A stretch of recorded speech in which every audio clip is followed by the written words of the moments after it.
E mesmo com o Fortaleza sendo garfado na Copa do Brasil, o Leão fatura 33 milhões em prêmios em 2022, matéria do Alexandre Mota, do Diário do Nordeste. Tá aqui, ó, premiações do Fortaleza até o momento. Copa do Brasil, 8,8 milhões, poderia ser 16, né? Libertadores, 4,05 milhões de dólares, 21 milhões e 600 mil reais. E Copa do Nordeste, 3,56 milhões.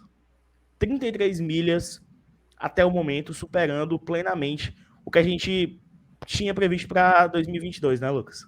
Exatamente, Dudu. Meta batida. A gente tentou mais, né? Parafraseando o outro. Se deixar, a gente pega mais. Mas infelizmente não deixaram, né? Garfaram Fortaleza, inclusive a gente vai falar ainda bastante sobre isso, né? Fortaleza tomando as medidas que dá para fazer quanto a isso. Ex-presidente do Atlético Mineiro falando em CPI do futebol e Fernando Miguel desabafando nas redes sociais quanto ao absurdo que vimos no Maracanã, falar na Arena Castelão, mas vimos na Arena Castelão também. Aqui é a comparação, galera, dos dois lances de impedimento. E vejam, aí é o posicionamento das linhas já dos VARs, né? Qual é o plural de VAR? Mas olha de onde sai a bola de cada jogador. Enfim, segue a garfada, né? Não vou falar a outra palavra para não acontecer nada com a gente. Vamos pro vídeo.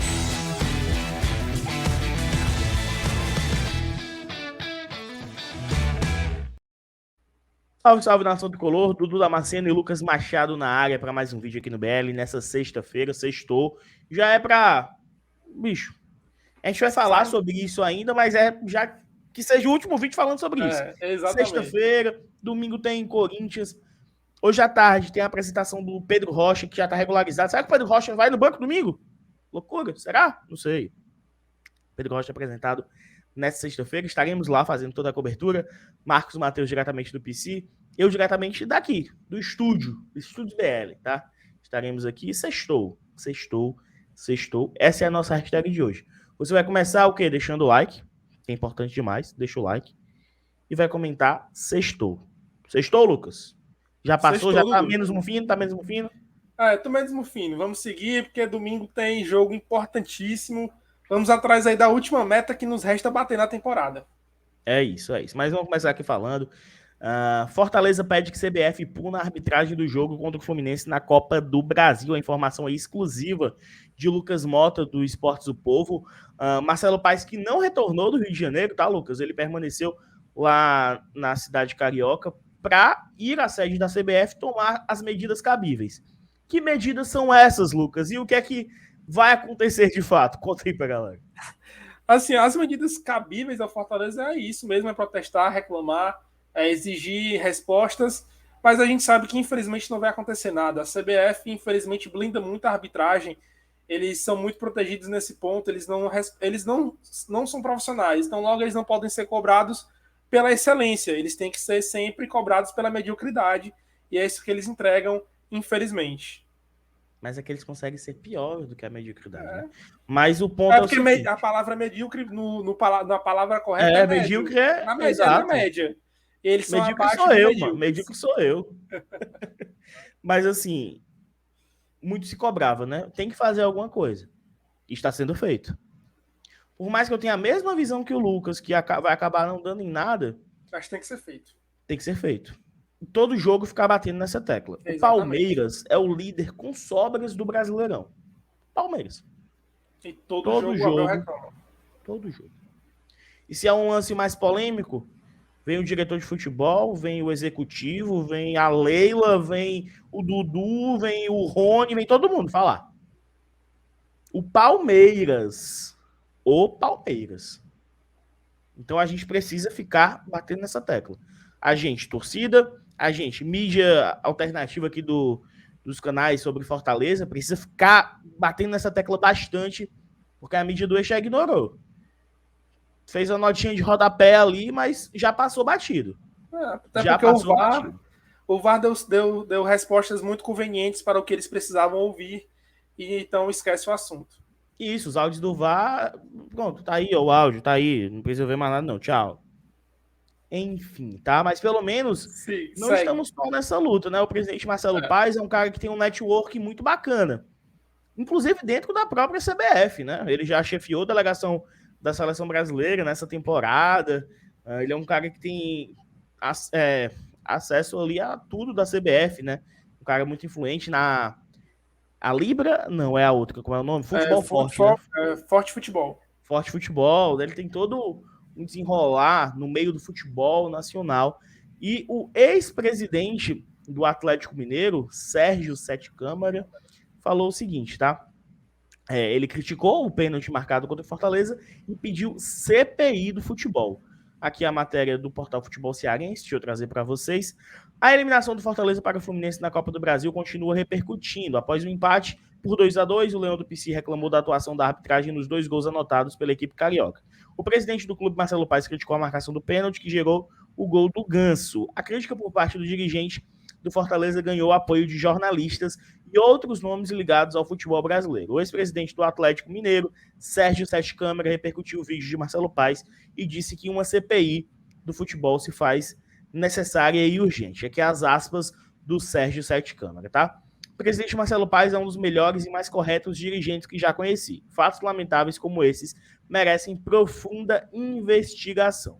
Uma CPI do futebol se faz necessária e urgente. É preciso passar nosso futebol a limpo, chega de privilégios para os clubes do eixo. Escreveu, é ótimo, né? Escreveu Sérgio Sete Câmara. Porque, assim, existe um eixo dentro do eixo. Porque Rio a São Paulo gente é se muito sente favorecido, né? prejudicado da Bahia para baixo, né? Mas Atlético e Cruzeiro se sentem prejudicados contra times do eixo Rio São Paulo. No eixo Rio São Paulo, todos se sentem prejudicados contra o Flamengo e Corinthians. Então, assim, tem os eixos entre os dois eixos, né, Lucas? E o que é que tu Isso. acha sobre essa tal CPI do futebol que cita Sérgio Sete Câmara? Tu acha que precisa ser feito? Como é que tu enxerga essa fala do ex-cartola do Galo? Dudu, essa fala do Sete Câmara para mim tem uma representatividade mais fora do campo do que mesmo a CPI, essa reclamação dele específica, porque para quem não sabe, o Sérgio Sete Câmara ele foi presidente do Atlético Mineiro. O Atlético Mineiro faz parte do Forte Futebol, que é a mesma liga que está inclusa Fortaleza e outros times. E isso é uma declaração formal, mais do que clara, de que o Atlético Mineiro, junto do Forte Futebol, está atento aos movimentos do futebol brasileiro. E isso é uma briga de bastidor contra a Libra, que é o principal, principalmente contra o Flamengo e Corinthians, que são os cabeças da outra liga, né? Isso para mim cheira mais como uma disputa entre as duas ligas para ver quem consegue um destaque maior, uma negociação melhor. Assim, eu acho que vai muito do network também do Paz. Ele é um cara muito bem Também. visto por todo o cenário. Assim, vários jornalistas saiu no vídeo de ontem comigo e o MM repercutindo o absurdo que foi feito, né? Muitos se calaram, muitos preferiram ligar o Não, vou dane-se. esperar o VAR. Isso, mas muitos se posicionaram, né? Muitos se posicionaram durante o jogo, vendo a partida, vendo os melhores momentos, vendo os lances. E precisamos desses caras, cara. Precisamos mesmo. Por isso que a gente cobra tanto aqui, por isso que a gente fala tanto aqui. E isso, Lucas, foi algo que refletiu, né? Esse escândalo no Maracanã, que refletiu no nosso elenco, tá? Aqui a matéria do jornal O Povo, Fernando Miguel do Fortaleza desabafa contra a arbitragem da Copa do Brasil. Inacreditável, tá? Nas suas redes sociais, no seu Instagram, mais especificamente falando, ele lançou um textão. Eu vou ler aqui para vocês, abrir as aspas para Fernando Miguel. Inacreditável que passou ontem à noite no Maracanã. Ele fez esse post na quinta-feira, né? O principal palco do futebol do nosso país, que carrega memórias incríveis e momentos épicos contados com orgulho ao passar dos tempos. Gerações e gerações saúdam seus feitos. Ontem seria ou poderia ser a nossa vez. Seria a vez do povo nordestino, do trabalho, do esforço, das crenças, dos valores de um povo e de um clube que vive com o que há de mais genuíno nesse esporte: a paixão. A dor da derrota é mais aceitável quando se perde pelas suas fraquezas, mas como a de ontem, ela machuca mais. O futebol brasileiro, os clubes, os atletas, os torcedores e até mesmo os árbitros precisam ser melhores assistidos. O bom trabalho não pode ser punido como o nosso foi ontem, com a tecnologia que trouxe, ou deveria trazer esperança de um futebol mais justo, mais limpo e sem a sombra de favorecimento. Não vou aqui pedir punição a ninguém, simplesmente é um desabafo de um atleta que ama esse esporte, que quer vencer, ser reconhecido, ter o seu esforço do seu trabalho, suas memórias e feitos registradas no lugar mais alto que conseguir chegar, pela sua fé e esforço, sem o sentimento de impotência de não ter conseguido por erros estrondosos como os de ontem. Que todos possamos colaborar com a evolução dessa ferramenta e que outros trabalhos não sejam mais prejudicados dessa forma como fomos ontem. Que texto, assim, que é muito de um resumo de tudo que a gente falou no pós-jogo, né, Lucas? De tudo que a gente falou na live, de tudo que a gente está falando aqui. Sentimento de impotência, que se fosse na bola a gente não estaria reclamando, e que é um absurdo, né, Lucas? O que é que tu achou dessas palavras dele, Fernando Miguel? São palavras mais frias, né, Dudu? Depois de analisar todo um contexto, mas também com muita emoção. Acho que ele conseguiu juntar bem o sentimento do torcedor, mas me deixou muito esperançoso para como eles, atletas, enxergaram essa situação e o quanto eles podem utilizar disso para melhorar, se motivar ainda mais e a gente conseguir uma união ainda melhor até o fim da temporada. Gostei muito do texto dele, de verdade. Também, né? Que ele continue jogando bola porque foi uma partidaça do Fernando Miguel, né? Que acaba a gente falando pouco por conta dos erros de arbitragem, mas, porra, ele Foram pegou muita decididos, né? bola, O né? jogo Pegou foi muita decidido pelo bola. árbitro. Sim, mas assim, a gente não pode deixar de falar do baita jogo do próprio Fernando Miguel, né? Que na bola foi decisivo, né? Foi decisivo. Mas é isso, tá, rapaziada? Mais tarde tem a apresentação de Pedro Rocha. À noite tem live. Um abraço a todos, se inscreve no BL. Se você chegou até o final desse vídeo, você vai comentar a Barba, que é assim que o Fernando Miguel se refere lá no seu Instagram, né? Ele fala, manda beijo do Barba, comenta Barba no final, só Barba, beleza? Um abraço a todos, valeu Lucas, valeu rapaziada. Valeu, Dudu. Fui.